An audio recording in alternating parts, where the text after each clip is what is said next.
All right, welcome everybody. Welcome to the podcast. Welcome to another episode of The Experience. Folks, I kind of want to pipe when I'm older. Listen to me. Listen to what I'm saying right now. I don't smoke, right? But if I did, I'd want like a Gandalf pipe. You know what I mean? Like a Gandalf rolling into the Shire kind of pipe.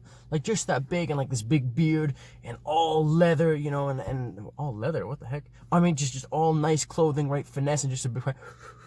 Oh, yes, my child. Then like I'd talk all weird and stuff and I'd be weirdly like quiet. Anyways, that has nothing to do with what this podcast is going to be about. But this episode is going to be about a question that for many years was never a question.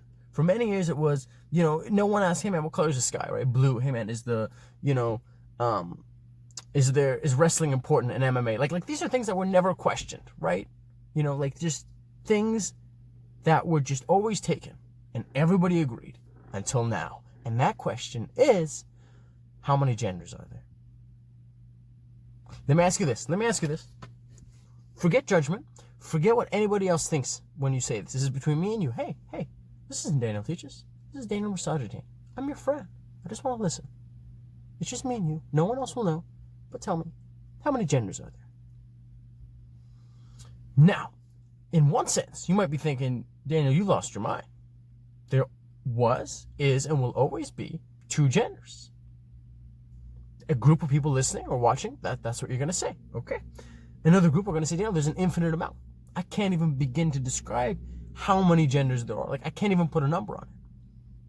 And I bet there's a lot of people listening who think like that as well. So, instead of just giving you the answer, right? Because then the episode would end in like 2 minutes. We're going to go on this journey, right? And let's figure out kind of, how did this happen? Now, I want to preface this by saying, I'm not big in gender studies, right? I haven't done much research in gender. You know, but what I can tell you is this. Like many people, the first time I really heard about gender and sex, I would hear them used interchangeably, meaning they meant the same things. Meaning, you know, if you're a male, you have certain chromosomes, and I forget what it was, XX or XY. And if you're a woman, you have certain chromosomes. You can also tell by looking at genitals. You can tell by looking at things like chest hair and beard and all those things. And then, you know, by clothing, right? Women wear skirts. Guys wear, whatever guys wear, muscle shirts, right? So, on a form, what you'd get, 20 years ago, you get a form, you say, name, date, gender, and you just say male or female, again. And obviously there's like intersex and things like that, but it's so minuscule, like there's such a small population, I don't even want to get into that for this conversation. But again, how many genders are there? Let's tackle this, right? So back then, you get it, you type in gender, you just put if you're male or female. Same thing, if it says name, date, sex, you put in, male or female. Unless you're Austin Powers, then you say yes, please. But that's an inside joke. Anyways, so, what was I saying? Right. So they're always used interchangeably, right? Sex and gender. It wasn't until my first year at university when I stepped in there, when I had profs from all different categories, all different studies, whether it was psychology profs, sociology profs, whether it was even English profs, talk about, all right, sex and gender are two different things. They're two different things. This is really important that you understand this. I'll tell you why. The number one biggest thing that happens when we talk about sex and we talk about gender is one person made a straw man argument, and that led to this falsification of information. What I mean by that when I say straw man argument is, in philosophy, when you're arguing with someone, when you're discussing something with someone, a tactic which is invalid, but that people use in an argument is, let's say you make an argument and you say, Daniel, thank God that there's men and women leagues for basketball, and that LeBron James doesn't play for women, otherwise, doesn't play against women, otherwise it wouldn't go well. I could turn that around and say, oh, so you're saying all women are dumb and weak? So what I'm doing is I'm saying, so you're saying, and I take your argument, but it's a caricature of it, right? It's a parody of it. It's overly simplified, and it's made to make you look stupid. So I put you in a position where either you got to say yes, and it makes you look dumb for saying yes, or what you hopefully do is you say no, and you say what I was actually saying, and then you tell me what you were actually saying, right? So what had happened was this. Somewhere along the line, people heard, gender is 100% social. Now, when you hear that immediately, and you don't distinguish between gender and sex, that sounds crazy. That sounds insane. Because that sounds like me saying, hey man, my genitals and this girl's genitals and my chest hair is completely sociological. As if I watched a beer commercial and I grew facial hair. Right? Like that's just now I know that you're smarter than that, and I'm not talking about you, I'm talking about the other people. Right? So it's really important to understand that, anyways, how I was taught, was that gender is 100% sociological and sex is 100% biological. Meaning, there's not a person on this earth who is going to disagree with you that sex, there's only two sexes. There's always been two sexes, there will always be two sexes. I think so. I think I can make a claim like that, right?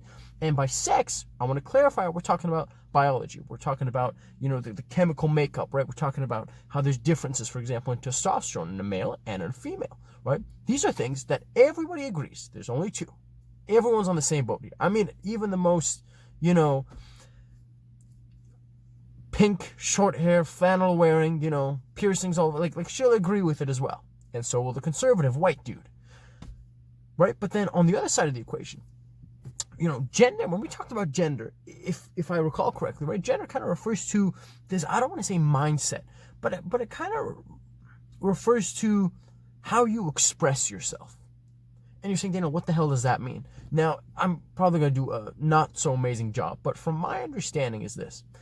You can be a biological male, right? So you're saying, hey man, my sex is a male. I was born a male, I'm always going to be a male. But for example, my gender is something else. My gender is female, and I prefer that you call me with she and her pronouns. Now you're going, Daniel, this doesn't make any sense. And again, it's really important that we distinguish sex and gender, because if you keep them together, it's not going to make sense at all, right? But if you kind of distinguish them, and again, for everybody listening, right? I know I make jokes and I say things that sound a little goofy, but I kind of want to ease the tension, because whenever topics like this come up, people can get really emotionally invested. And I don't blame you. If you're a person and you're part of the LGBT community, or you're gay or whatever, chances are you got to go through this kind of battle with people who are either just jerks and they want to put you down, or they're too ignorant to want to engage you in a logical discussion and talk about, hey, so, this is one thing I don't like. If someone doesn't support the Black Lives Matter movement or LGBTQ or something else that you're a big fan of, instead of making fun of them or blocking them on social media, talking bad about them, educate them, right? Educate them, tell them why you think the way that you think. Trying to make someone feel dumb or feel wrong or feel evil for not agreeing with you generally does not make people want to agree with you. It makes them more tense. So please keep that in mind. And also for the other side, right? If you're a super religious person and you have people coming at you going, hey man, what's wrong with you? You don't support LGBTQ? You're homophobic, blah, blah. Again, right? That's not for you to take shots and to say, I'm better than you and this is what's going to happen. But just seek to understand, right? Seek to understand, seek to listen. I'm not even saying you got to agree. And it's completely fine if you don't agree.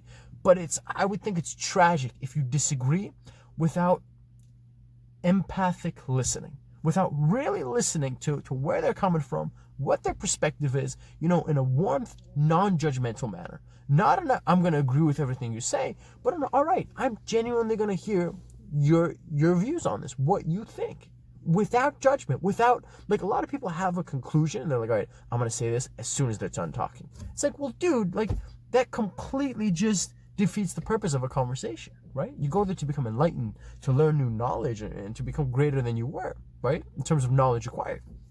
So just please be open when hearing both sides. So if you're a person who says, man, 76, 100 genders are BS, I thank you a lot for, if you're still listening, I appreciate it. And I would tell you this, listen to people who disagree with you, because you'll gain a lot from it. I mean it might be hard in the beginning, but if you're a guy who says, hey man, that all gender stuff is BS, honestly, I would recommend find a podcast that's about genders, right? That's about multiple genders and people who are gender fluid and, guy who identifies as a girl and all that stuff. Because it's important to listen to. And here's the hard part. Don't listen to it and just constantly critiquing it, but really openly listening to it, right? And also, vice versa, right? If you're a person who's super hard into this LGBTQ world, also listen to podcasts or to people who are really religious. And you kind of figure out why they think the way that they do out of that lens of, you're a homophobic piece of garbage, to like, okay, like I understand why you believe that you are doing the right thing. Everybody thinks they're doing the right thing. Everybody believes they are doing the right thing. If they don't think so, they would change what they're doing. Or at least if they know it's not the right thing, they don't see enough of a change or enough of an urgency or enough of a reason to change their way of thinking and thus their behaviors. So when we come back to this, right? Well, here's where it gets tricky. Right? Because let's say I come to you one day and I say, hey, I just want to let you know, from now on, I identify as Danielle. Please refer to me in she and her pronouns, and that's how I want to be treated from now on. And anything other than that, I will feel disrespected. Right now, it's weird. It's a very weird thing to kind of grasp your head around, right? Because you've been living a certain way for so long, and you really think about, well, how do I approach this situation, right? Because this is such a complex topic. I'm probably going to do more in the future, but not just me. I'm going to have actually other people on who are more knowledgeable in that area of gender studies or biology or whatever, because I want to talk more about this stuff in a deeper level. But what I can tell you is this: just look at the bigger picture, because it gets really complex, right? Let's say, again, we go with that Danielle example, but I'm still a man. Like, I still agree that I'm a man, right? Like, I'm a biological male, but I express myself as a female. Maybe I just want you to refer to me as Daniela or whatever. Maybe I have some, feminine characteristics, right? A society would tell you feminine characteristics would be like, I like to cook, I like to clean, I like to, tell stories that, maybe don't end sometimes. No offense, no offense. I'm stereotyping. But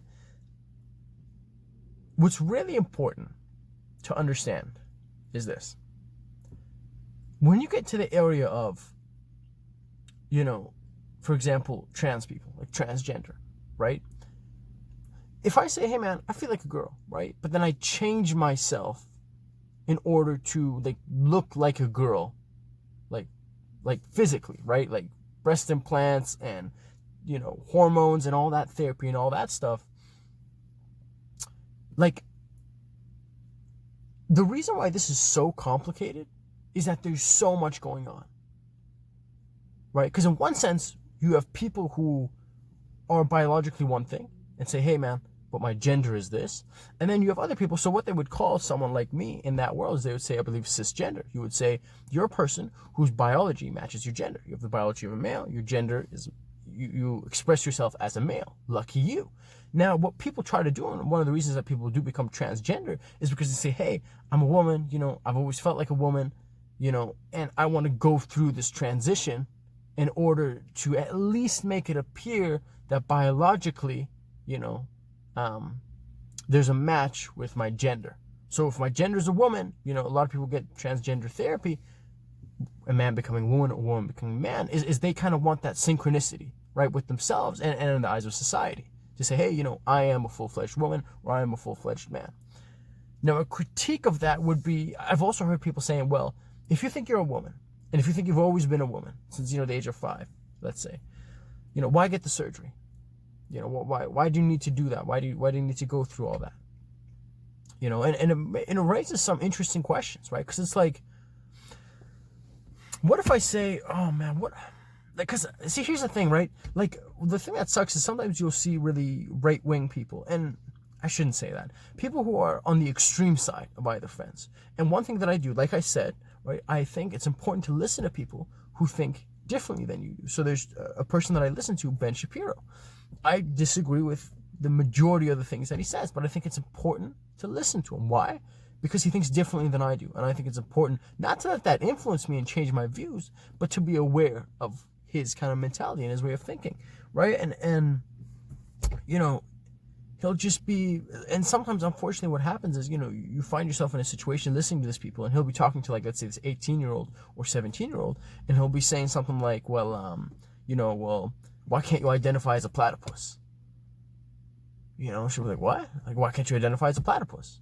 If you can identify as a man and you're clearly a biological woman, why can't you identify as a platypus, right? And it's this ways where it's like, I think there's a hint of misunderstanding. There's definitely a hint of, hey, if I'm a 40-something-year-old rich white dude graduated from Harvard, and I'm talking to this 18-year-old girl with short purple hair, who doesn't have a clue what she's talking about, in my mind, it's like, dude, I'm not even going to take you seriously. Like, the moment your mouth opens and I realize we're going to engage in discussion, I've already made up my mind. I'm like, you're out of your freaking mind. You need help. And when you have that sort of a mentality, it immediately, just going back to what I was saying, it defeats the purpose of, like, oh man, like, that just shuts down any hope for a conversation, to get to know each other and figure out our perspectives and where we're coming from. So just to get back to the main question, the theme of this episode here, how many genders are there? My friends, I don't know. I genuinely don't know. You know, and again, confidently, a couple years ago, I would say it's 2 genders. Are you kidding me? But again, right? And you might say, you're so gullible, you're so naive. Man, when I have professors, multiple professors with PhDs who've been studying, and I'm a very sciencey guy. The people who know me know I'm not into spirituality. I'm not into astrology. I'm very black and white. Show me the science. Show me the data, right? I want to see it. I want to see it. It should be discrete. It should be objective, right? And when you have these people who are so embedded in science going, hey, gender and sex are different.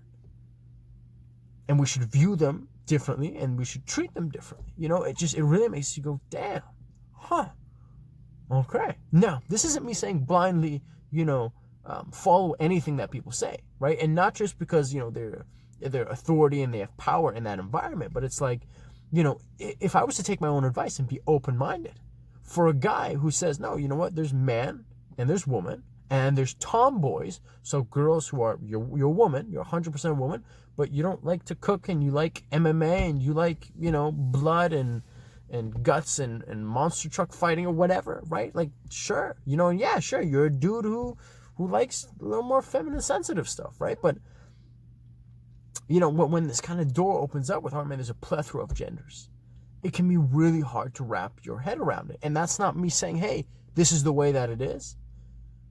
But this is me saying, my friends, we might have a more complex issue than we believe. And we should just be open-minded and listen to both sides. That's what I truly think. Don't, and again, don't believe everything. Take everything with a grain of salt. Take what I'm saying with a grain of salt. I'm saying this now as God is my witness. Maybe 1 year from now, I make another episode and I say completely something.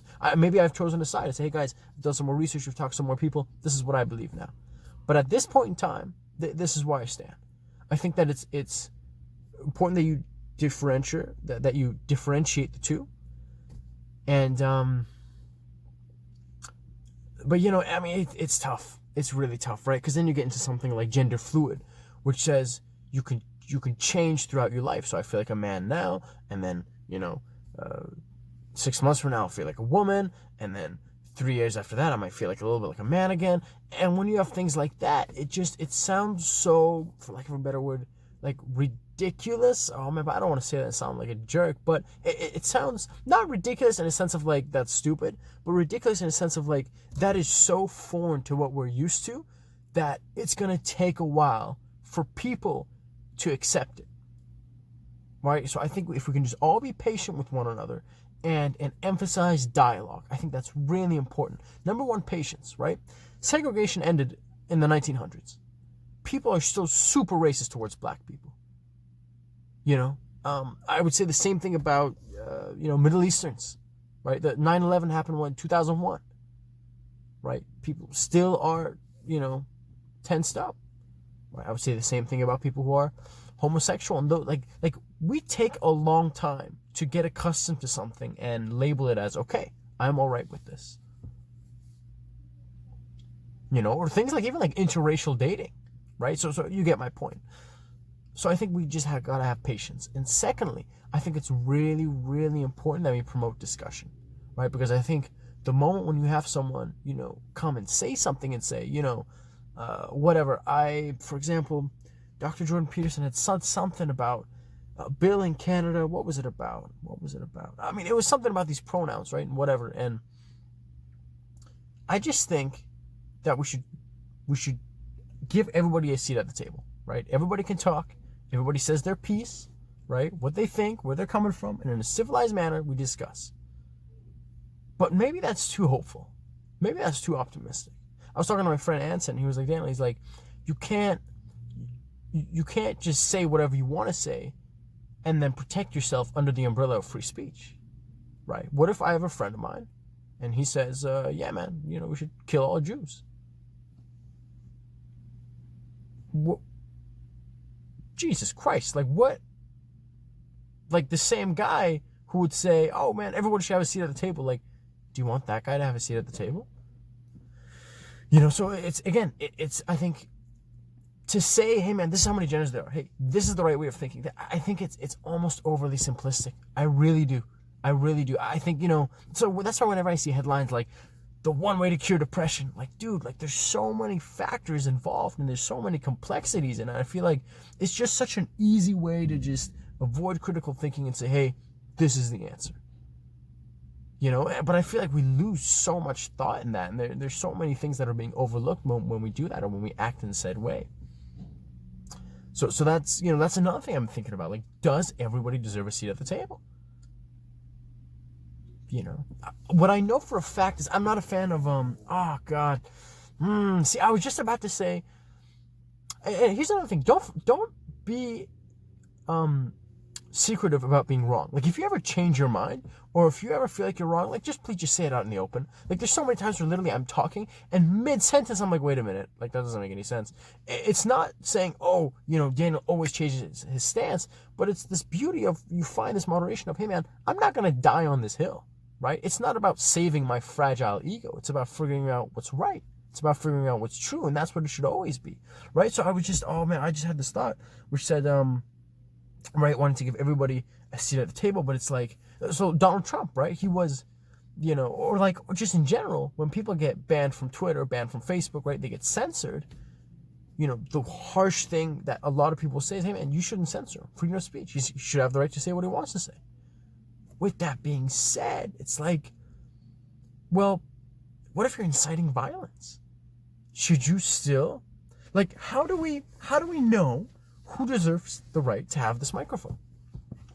We can all agree that inciting violence is wrong. If anyone goes online and says, hey, I want you to go, you know, to blah, blah, blah's house and go, you know, destroy his property, we would all agree, man, I would hope so, that you don't deserve, you know, we got to suspend your rights to Twitter or Facebook or whatever to an audience.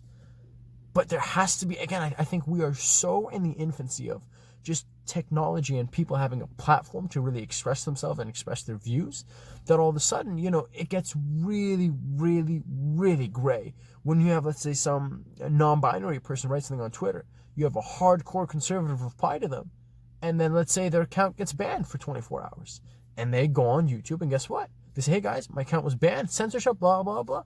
And a lot of people, just because it's easier to follow the simple idea, not saying that it's wrong necessarily, but it will go, oh, you censored him for saying what's on his mind? You know, what the hell, what's wrong with you? Man, have free speech, you know, Second Amendment. It's like, hey, dude, like, it's more than that, right? It's more than that. It's so much more than that. But again, it's individual cases differ.